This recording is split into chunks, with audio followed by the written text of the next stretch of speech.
Welcome back to Resistance Chicks. We're your hosts, Leah and Michelle. Today is the 13th of October, 2019. It's election day. Tweet it. Michelle can put the whole link in the video. But I want to get to talking to you guys about the Extinction Rebellion that went cray-cray this week because, you know, the way that, let me explain this. The way that these globalists have been working since, since the beginning of time, but really the organization and supposedly the grassroots movement of these globalist ideas are planned. Okay, so they trot out Greta Thunberg, okay, and she comes over here and she talks to the United States, and then they have these random mass school walkouts, right? And that is planned. These are not organic, okay? And then you have these climate extinction rebellion people who come out and they're holding their little shindigs, and they've got, it was so funny is that they're using generators to play their music, but they hid them behind some pallets. They hid them? Yeah, they tried to hide them. Like, we're not really burning fossil fuels, but we are. It's embarrassing. Yeah, so this is them this week. I don't know. This had almost 6 million. It's 5.4 million views. I feel sorry for these young people who, this is how they think that they're fighting climate change, and they it's all over the world. It's like we saw the people. But what is it? What I don't know is happening?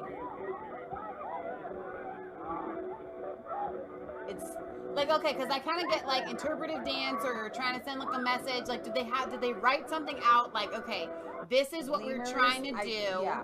This is what we're trying to be. That is what's like this. Okay, so you know how we always talk about true apologetics. That's being able to debate both sides of things. Is give somebody an opportunity to say, listen, I thoroughly understand both sides, so I could argue the side that I don't agree with, and then you really do have a leg to stand on. So this is how I would spin what they're doing if I were them, to have it make sense. And I think this is really great. I would say we are trying to represent the chaos of the world and the insanity that destroying our planet is, and the crazedness that happens within the minds of people who are destroying our planet. That is how I would interpret their interpretive dance. And I think that maybe if they said that and they came out with that, this is us depicting craziness, the craziness of not realizing that our planet is about to die. Can I tell you the truth? Okay. The truth is they're preying on mentally ill people. I thought you were going to say praying like P-R-A-Y. They're P-R-E-Y-I-N-G. They're preying on mentally ill people. Oh, Jesus, save them. This is embarrassing. It's sad. It really is. I mean, okay, so. Planet saved. We're done. Climate change is over. Boom. What we did to save the planet today was had a dance party. That's what we did. Imagine if got together, started dancing like a bunch of crazy people, and we are saving the planet. Imagine if environmentalists stopped dancing and screaming and blocking traffic and twerking and used their pent-up and unemployed energy to just actually clean up garbage on the side of the road for once. Oh my My biggest thing is, if you believe that there's too much carbon, then you just need to plant some more trees and suck it in. Now, I believe I tweeted it out again today. Maybe we put this link in the description. LifeSite News actually shared an article. It's a 15-minute video. On Twitter? Yeah, I watched this morning on debunking the climate change in like 15 minutes. Is absolutely crazy. The way that they do their models. And actually, let me just bring one up because and we'll go to Justin Trudeau later. Here we are. Okay, so can I click on it to then share the link and not just the tweet? Exactly. Okay. So wait a minute. All right, here we go. Patriot Gallery. Got it. Let's see. Okay, so I'm going to just play a little bit of this video here because it's no thanks. So on Facebook, Josh Conaway says they would put them in a camp. Funny, because there was a system that would not allow this. We used to house them, and then there was a turnover of millions of mentally ill people they kicked out of mental institutions. Now, I wouldn't go so far as to say that these people all belong in mental institutions, but I do believe that they are creating people mentally unstable people that otherwise don't have to be. Right, exactly. So well said. Yeah. Setting the record straight about... Let me get his name first. This is a scientist I haven't heard of, but it's so good. Tony Heller. Climate. It's not an easy job committing fraud on the scale which climate alarmists are, so I thought I'd give them some assistance. I've developed some new software which will give them a boost in identifying which critical data they should be hiding. But first, there's some important news out of Washington, D.C. They've identified a panel of experts who will be setting our nation's climate policy. Apparently, the Democrats felt they needed people who were better educated than AOC or Greta. Now let's review the problem which my software will help climate alarmists solve. This is the main page from the part of the National Climate Assessment which went out to journalists and policymakers. This page contains a lot of graphics. Here's one which shows heat waves increasing since 1960. Here's another one which shows Arctic sea ice declining since 1979. And another one which shows wildfires increasing since 1983. And one more which shows sea level rising since 1920. Okay, so first off, you'll notice those are all different dates. I know he's monotone. I'm going to try to bring a little life to this because it's absolutely crazy. So you have 1983, 1920, 1960. You know where this is going. They're picking the graphs at the exact date that they see an uptick or a downtick that matches what they already want to believe.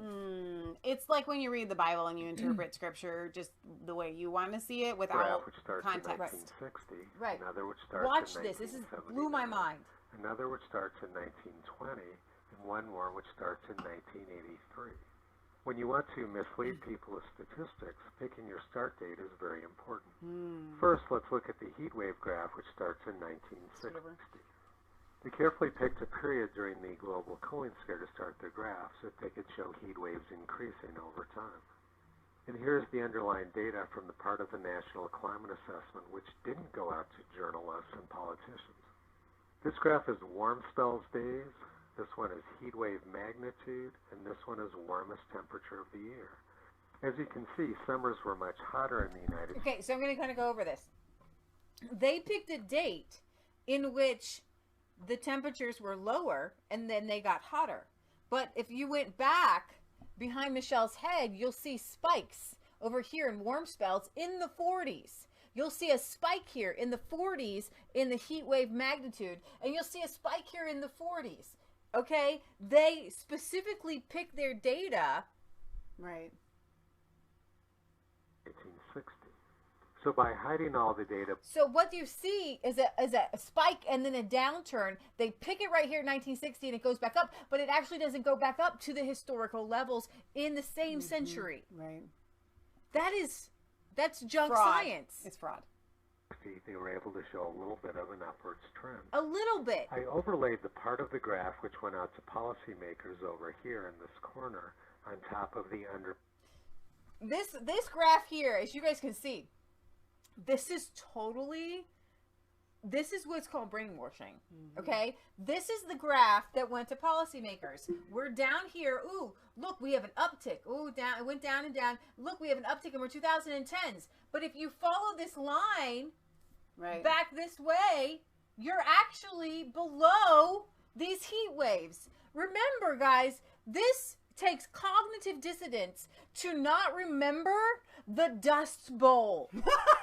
That's very true. Oh, we're back. Let me see, turn this back on. This underlying data. This is brainwashing, and I wanted to show you these graphs because Because this is why kids are really scared. Because they're showing, ooh, look. What really got me was that sea levels, and I'm going to show you this, sea levels have been rising at 2.8% at a steady rate. 2.8%.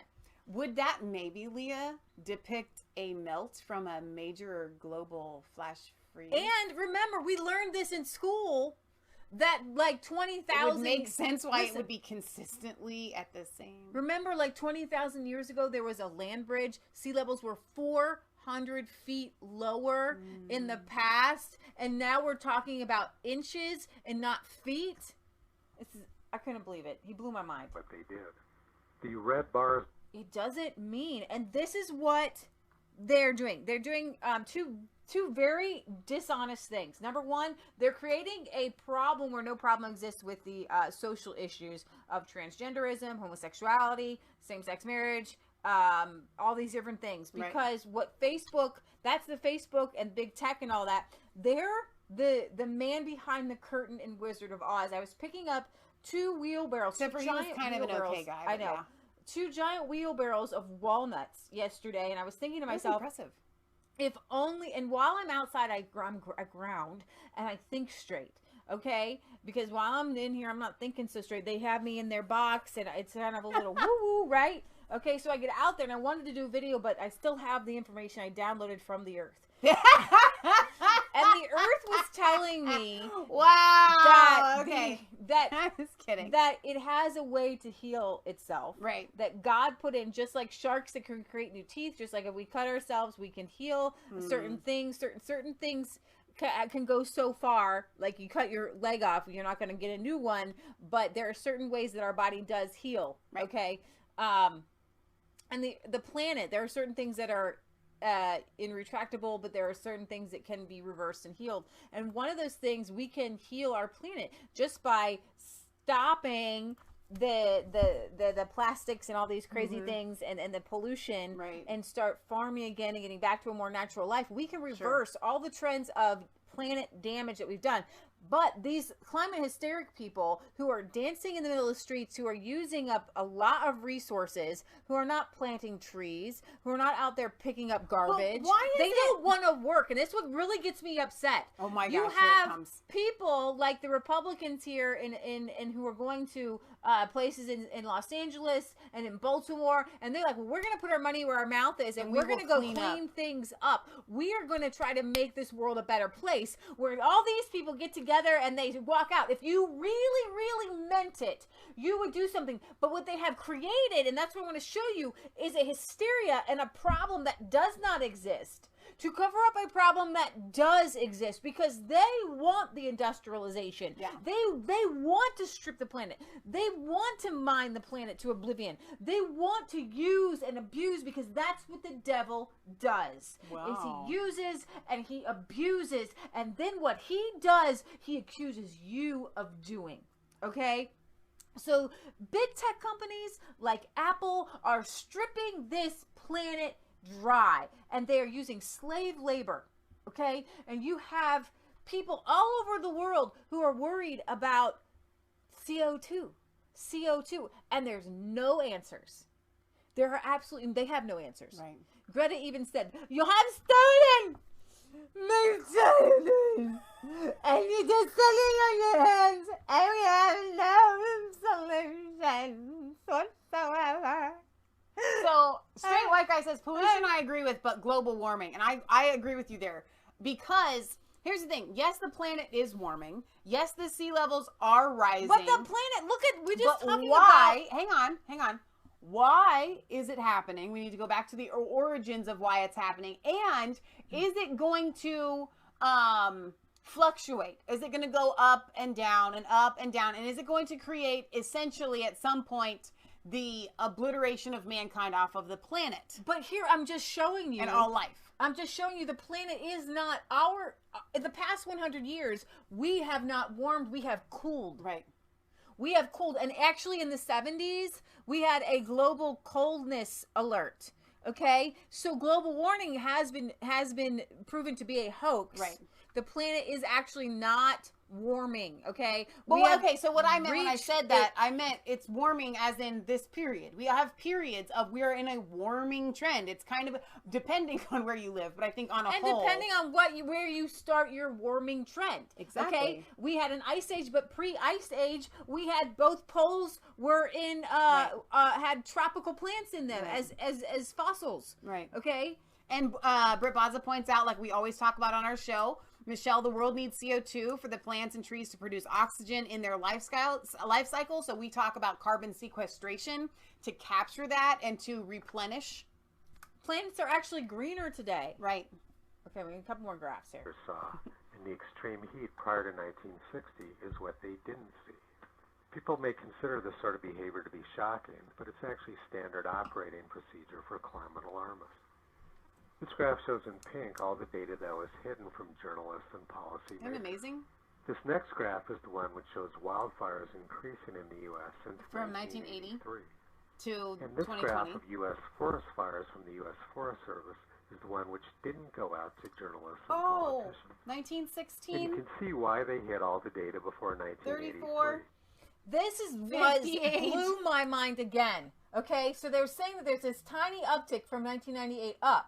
But this right here is annual and 5-year acreage burned, U.S. and all lands, in the mortality of acres. Now, a lot of people said, well, we have a better way of fighting fires now, but that's not your answer. Okay, that's not your total answer here. A lot more burn acreage in the United States prior to 1983.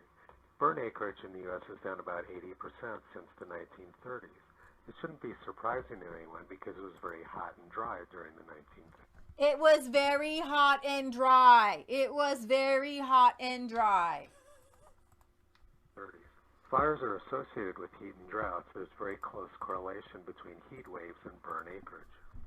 This next graphic overlays the graph which went out to journalists and policymakers over here. So here's the graph that went out to journalists and policymakers. Look, wildfires are on an uptick. Really? Really? On top of the data which didn't go out to journalists and policymakers. You can see the breathtaking fraud which is going on and makes it look like sea ice extent. Now, this Arctic sea level was blew my mind too. The Arctic sea ice extent graph, which starts in 1979. Starting in 1979 makes it look like sea ice extent is decreasing linearly. And now let's look at the data which is being hidden. This graph is from the 1990 Intergovernmental Panel on Climate Change report.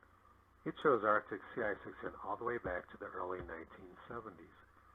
And as you can see, extent was much lower prior to 1979. And 1979 was the peak. The data was taken from the National So prior to 1979, 1979 was the peak, and then it was lower before that, like just a few years. Administration. And here's the accompanying text from the 1990 IPCC report. Satellite observations have been used to map sea ice extent routinely since the early 1970s. The American Navy Joint Ice Center has produced weekly charts which have been digitized. And so in 1972 to 1995, sea ice extent was significantly less. It's tried to use the excuse that we didn't have satellite data prior to 1979.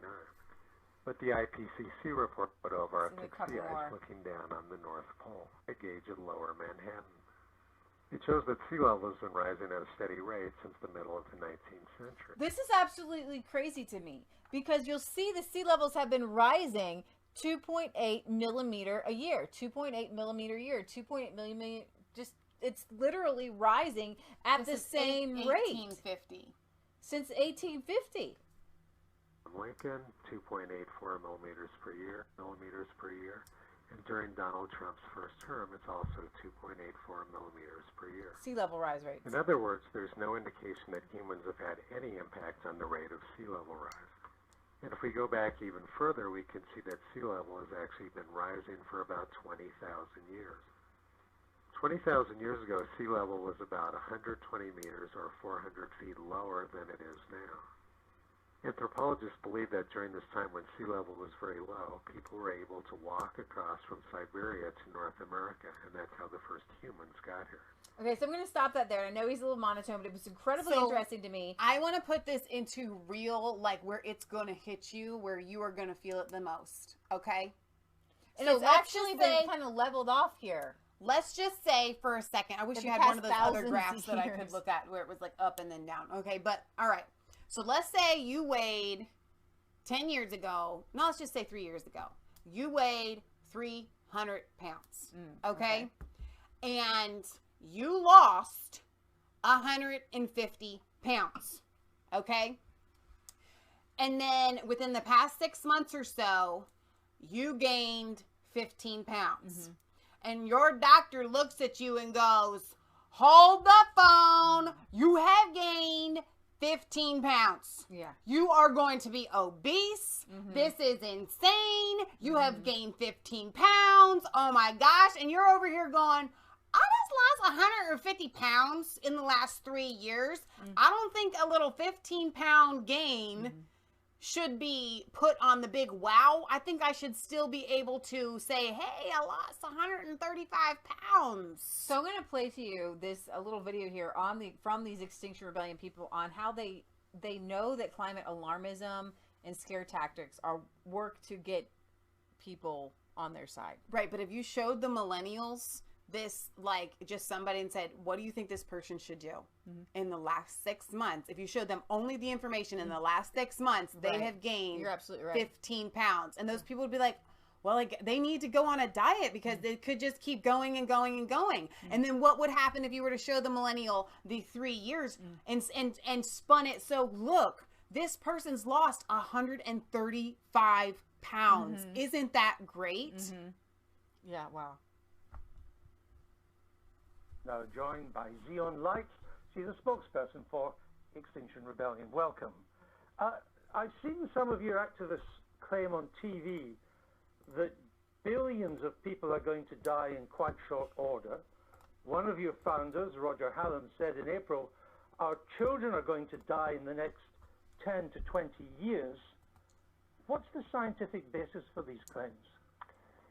So these claims have been disputed, admittedly. There are some scientists who are agreeing and there are some who are saying that they're simply not true. But, you know... Some scientists believe that children, just children, will die in 10 years. The overall issue is that these deaths are going to happen. We don't know exact numbers, and actually it's a little bit... These deaths. You always notice that they are talking about other people dying, but never themselves. They never think that they themselves are going to die. I don't know, that when you see the little girl crying to Kamala Harris, I don't want to die. No, that's what I mean. These people. Right, but they tell everyone else they're going to die. Exactly. You're going to die. They know they're not going to die. Right. Okay, that's what I meant. She's obviously not afraid. Concerning to focus on how many deaths. There will be deaths and mass suffering, and that, you know, any amount is enough as far as we're concerned. But most scientists don't agree with this. Climate change scientists, those who know there is a problem and it has to be tackled and things have to be done, more has to be done, is being done. I looked through the UN Intergovernmental Panel on Climate Change, the latest AR5, and the October of last year special report. I see no reference to billions of people going to die or children going to die in under 20 years. Well, we're not claiming, I don't think he was claiming that that was from that report. No, I know that, but what I'm saying is, I don't know where the scientific validity comes for that. I mean, so there's a lot. How would they die? Mass migration around the world already taking place due to prolonged drought in countries. You even notice how he even pointed how will they die? There's just imaginary people in Fantasyland. How will they, not how will we die?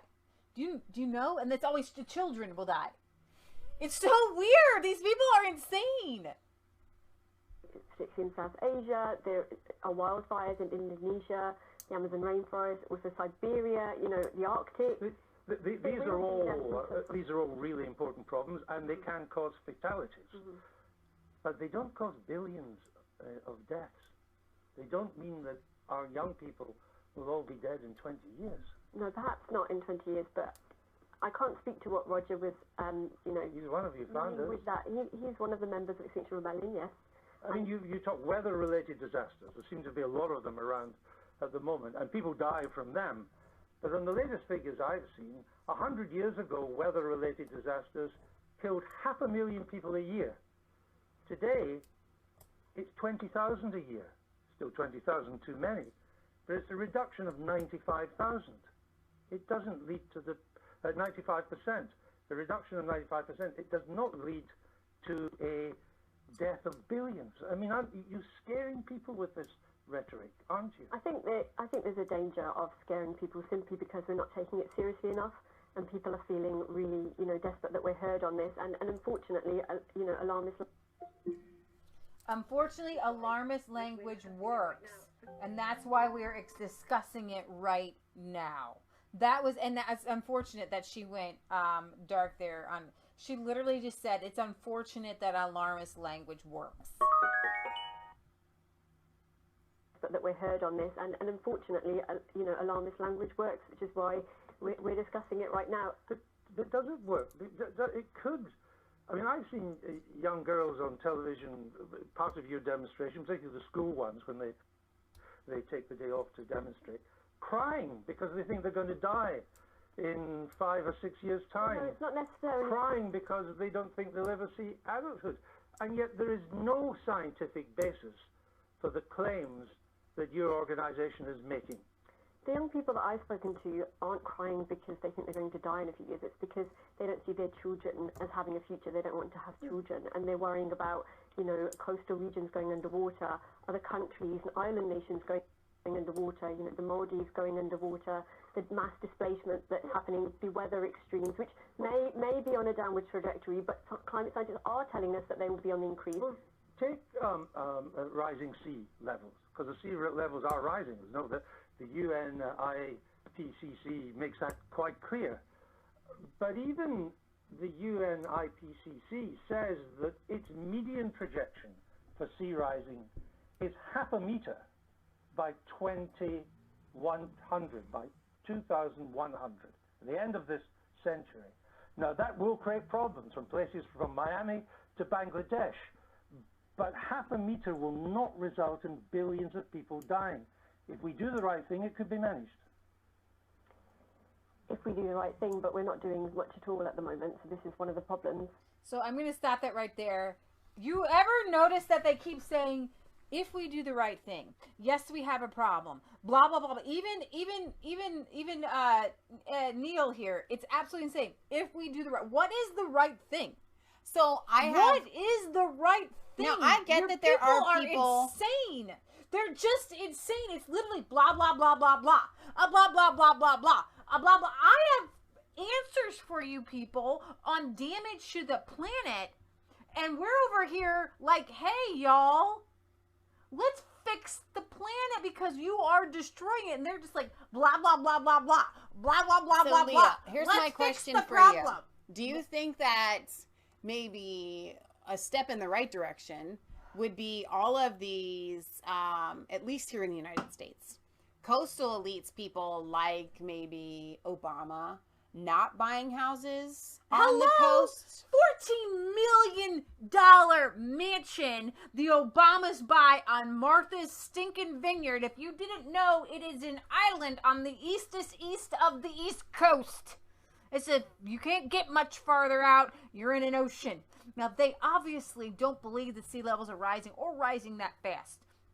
You are absolutely correct. And what are these billionaires doing with their billions of dollars?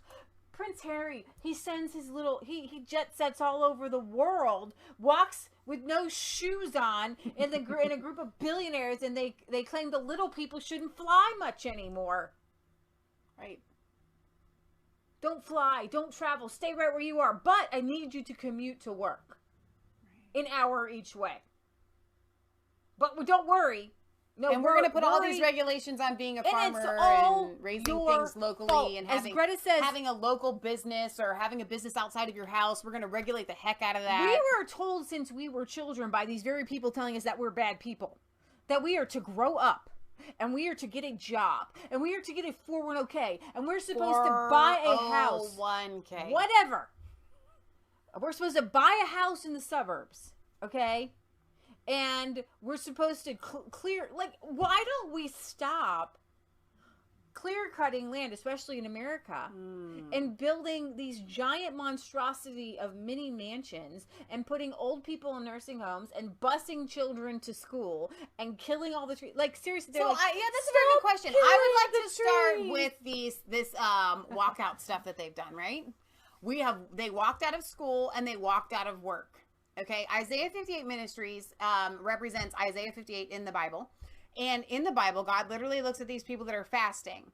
And they're like, oh, I'm fasting and I'm just not eating. And God literally, I'm going to break this down to you how this works. God says to them, excuse me. The idea behind the fast is for you to take the food that you would have been eating and divide it amongst the hungry. So you don't eat because you done gave it to somebody else. And what happens is these climate change people, even if they are right, let's just say for 1 second that they are, they go so far as to, okay, we're just going to fast and that's it. Missing the spirit behind when you're fasting, you're supposed to be giving the food that you would be eating to people that don't have it. So they're not supposed to be fasting. They're supposed to be eating. So when you climate walkout, how about you walk out of work and you don't go back and you start your own business in your house? How about you walk out of school and you start being homeschooled in your own home so that you don't have to utilize diesel bus fuels? How about when you are walking out of school and walking out of work and not shopping at all of these businesses, you go to your balcony, even not even your yard because you may not have one, and you start planting food? How about that? How about you go to these politicians and you ask them to deregulate having a cow or a pig or chickens in your backyard? Why don't we see these kids that are just all flaunting and dancing and throwing their bodies around, going to their local zoning commissions and saying, why can't I keep chickens in my backyard, and protesting and video recording that and putting that on YouTube? That's what they need to be doing, instead of just, I'm just fasting and composing myself like a bulrush and putting ashes on my head and everything, so on and so forth, because I'm fasting, instead of doing what the spirit behind it is, which is to help others. Are you ready for the icing on the cake? Yes. Extinction Rebellion climate change zealots, including a baronet's Cambridge-educated granddaughter, are paid $400 a week to bring mayhem to and shut down Britain. I'm not even kidding. Extinction Rebellion is paying activists up to $400 a week to lead the protests that have brought the chaos to the streets of Britain. So they're paid protesters. By the Daily Mail on Sunday revealed. Right. Protesters have received payments totaling more than $70,000 in 4 months. But the eco-protest group privately fears it could face a 6-figure tax bill if the money, which is given as expenses, is deemed to be a payment for work done. Oh. Yeah. This guy was taken out. That was insane. Wicked Psych says they want people to live in cities. They won't be happy until they have paved over the whole world. Last night, one Tory MP called on the HMRC to launch an immediate investigation into the movement's tax affairs. Most of the thousands of activists who brought chaos to London last week were unpaid volunteers, but a select number who are claiming funds which enable them to dedicate their efforts as full-time. So I wanted you guys to know. So when I grow up, I'm going to become an activist for a living, because they will pay me to activate myself. I'm going to play for whatever cause they want me to. Why? This hits close to home for us, because it's like watching a really bad circus when you're the best circus in town or something. It's like, you know exactly what you're doing. And these people, like you're a home builder and you build beautiful, magnificent homes. And these people are over here building shoddy shanties, selling them for millions of dollars. And the people over here want the shoddy shanties. What we Say that 10 times fast. Shoddy shanties. What we do in our lives, we recognize that when I saw, like Food Inc., and I saw what they were doing to animals in the slaughterhouses. But I also realized that we as humans need to eat meat. And then you go back and you realize one of my favorite books in the world is... Not that one, but that'll do. Very close to it. This is one of them. Country Wisdom Know-How. Practical Guide to Simple Living.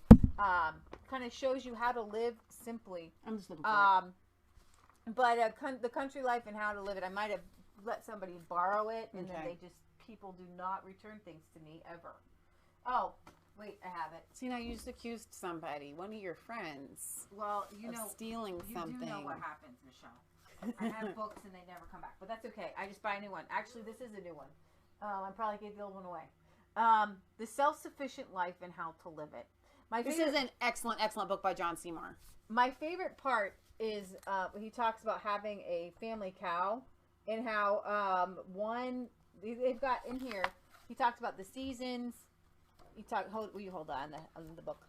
I love this book, but like he talks about the 5-acre farm, but he also talks about, and there's the pictures here and how you can do a 5-acre farm here. And so we have modeled our life kind of on this, and the 1-acre farm. Okay, the 1-acre farm, you can do a tethered cow, which because the way we do ours, we can't. With our 1-acre farm, you could grow some hay. You got cabbage, kale, broccoli, cauliflower. You have okay, but we actually live on part of our. Like this is for like if you have an acre to utilize. Yeah, but the house is on the acre. Is it? Yeah. Okay. Mhm. But ours is just a little bit different. It's not like flat. But we have beehives. Yeah. And little chickens wandering around, movable pig pen. Keeping pigs and chickens is what I found in his book to be something that you could definitely do.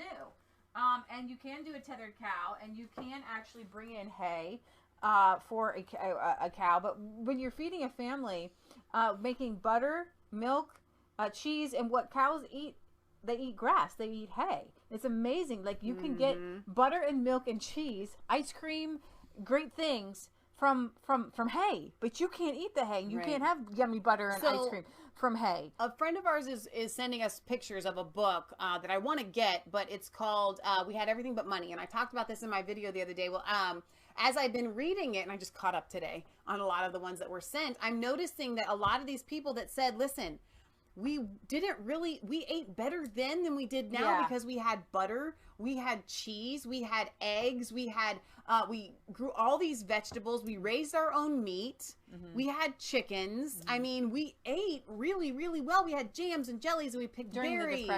During the Depression, I'm sorry. I guess I missed that part. But my point is, you can live pretty well food-wise on all of these things, and they did in the Great Depression. They lived well, and it was way they may not have had shoes. It was way more accepted. See, I would probably get a cow if it was a little bit more accepted right here in our 1 acre. I need a little bit more land to. I really want to get one of those mini cows, but they're like really expensive. I don't want a mini cow here. I really want them to be able to graze. I don't think it's right. Yeah, you're right. Okay, but here's the thing. We're over here saying there are answers for people to live right. We get food from our Amish. I'm getting some of our Amish friends grew a field of sorghum, and so we're gonna get some molasses from them. That's you awesome. Can't do it all, but some people can do a little bit of everything. Right. We grow on our 1 little acre more pork than we can kind of handle, so we trade it, right? And so there's things that we can trade, and things that we can do. So, and there are talents that we have that we can kind of trade out. And what these Extinction Rebellion and these climate alarmists, they don't want to do any work. Wicked Psych says, I container gardened this year in a small front yard. I grew 3 kinds of tomatoes, cucumbers, strawberries, etc. Do well something. Done. Everybody do something. I'm just going to play a little clip here and we're going to move on. Hang on. Mike Skidmore says, I'm a secondhand vegetarian. A cow eats grass and I eat the cow. Right. Like that. When discussing climate change, it's important to focus on the hard data and not just be tempted to laugh at the insane behavior of climate change activists. So I'm going to discuss hard data. But not before I laugh at the insane behavior of climate change activists. I mean, there's just so much material. Because when you're trying to communicate the serious, sober, dire straits message that the Earth is in peril, what better way to do so than this?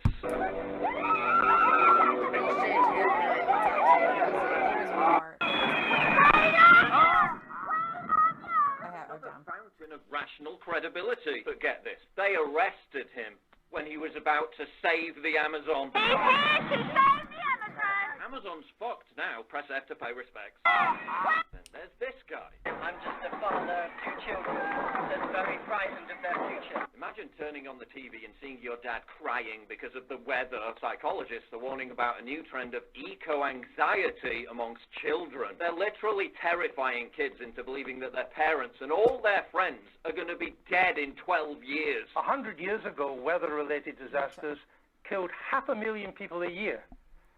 So, I want you guys to watch that. We're going to move on. We said as much as we wanted to say. But the bottom line is, it's wrong to A, give false data to children, and B, to scare them for your political agenda. It's all about a power grab. These people don't care about the planet because they know that the planet's not going to die. They know that people are not going to die unless they kill them via population control. They know all of these things. But they understand, and they have always understand psychological warfare. And if you can get people in fear, which is exactly what happened actually during the Depression. Right. One thing that was really disappointing to me when I'm reading this book, We Had Everything for Money, is a lot of them said, but then FDR came and programs came. Right, and then we were okay. And then we were okay. Right. And so it's kind of like you don't realize that that entire thing was manufactured so that you would become a dependent and always vote those people into power. Right. That's what has happened. And that's, they are realizing that they have lost the political landscape. They don't have any ground or footing to stand on. So they have gone to the age-old trick of mass hysteria to get votes. And they're looking at these kids and they're going, we need their votes in 4, 6, 8, 10 years. And so we're going to scare the heck out of them so that we have them. It looks so special. It does. It is really special. So I hope you guys have a wonderful week. We'll be back on Friday at 6 p.m. Eastern Standard Time for our weekly roundup. And perhaps tomorrow we have a lot to do. Or not a lot to do. Well, we do have a lot to do, but we have a lot to cover tomorrow because Britt Baza says, can you cover the Queen's speech? I don't know if we're going to get around to doing that or not, but... okay, I'm rambling at this point and we need to go. But it's just because I hate to leave you. But I really must say, good night. Exactly. Good night, Europe, sweet good night. YouTube and Resistance Chicks family. It is good night over there. Yeah, exactly. Bye, guys.